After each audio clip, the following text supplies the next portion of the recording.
Hey YouTube, it's Atheist Brit here. Sorry it's been so long. I'm going to continue my What's My Problem With series, and this time it's What's My Problem With Islam.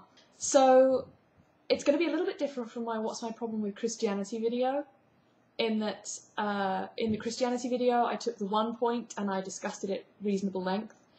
In this video I'm going to take three, I suppose, smaller points and discuss them briefly.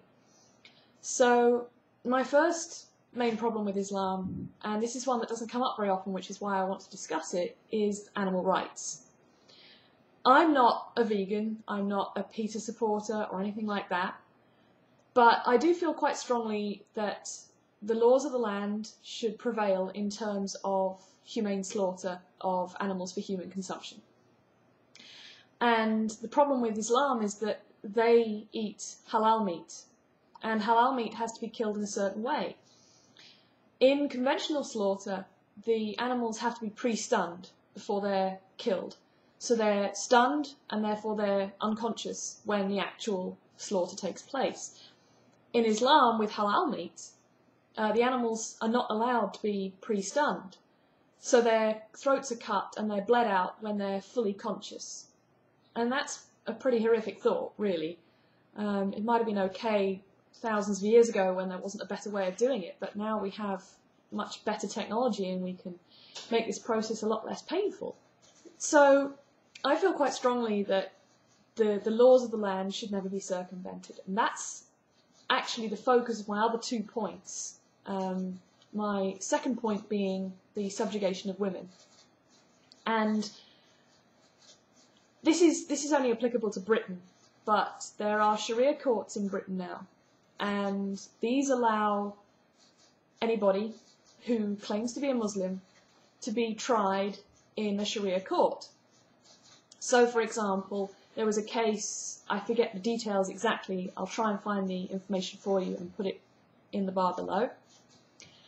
And essentially, if I remember correctly, the couple in question had had a few domestics, and the man had been quite violent and you know, beaten the woman black and blue. And she tried to prosecute him. He said, hang on a minute, I'm a Muslim. I want to be tried in a Sharia court. And the Sharia court is basically made up of other Muslims. And they went to the Sharia court and he was found guilty, funnily enough, but he was given a pretty pathetic sentence. It was like 2 months community service and a fine or something like that.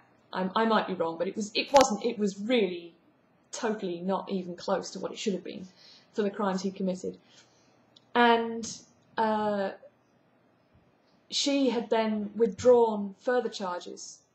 Basically had been intimidated into not prosecuting any further. And Muslim clerics who were close to the case commented, well, this is a good thing because it allowed the marriage to continue. Yeah, that's great, isn't it? You allow the marriage to continue, and the man can continue to beat his wife black and blue because he hardly got punished for this in the first place, and she now knows that she can't do anything to stop him. She can't take him to a conventional court because he can just throw his hands up and say, I'm a Muslim, you can try me in the Sharia court. And in the Sharia court, they won't find him guilty, or if they do find him guilty, they'll give him a really pathetic punishment. So, again, this is a case of the laws of the land.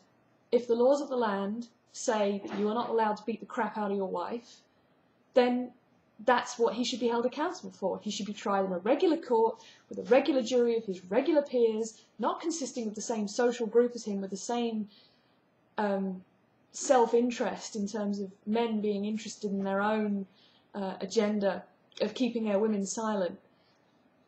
They should be up against a jury of their regular peers, just like the rest of us, and be judged in a regular court of law, just like the rest of us. It's not fair, it's a two-tier system, and it's ridiculous.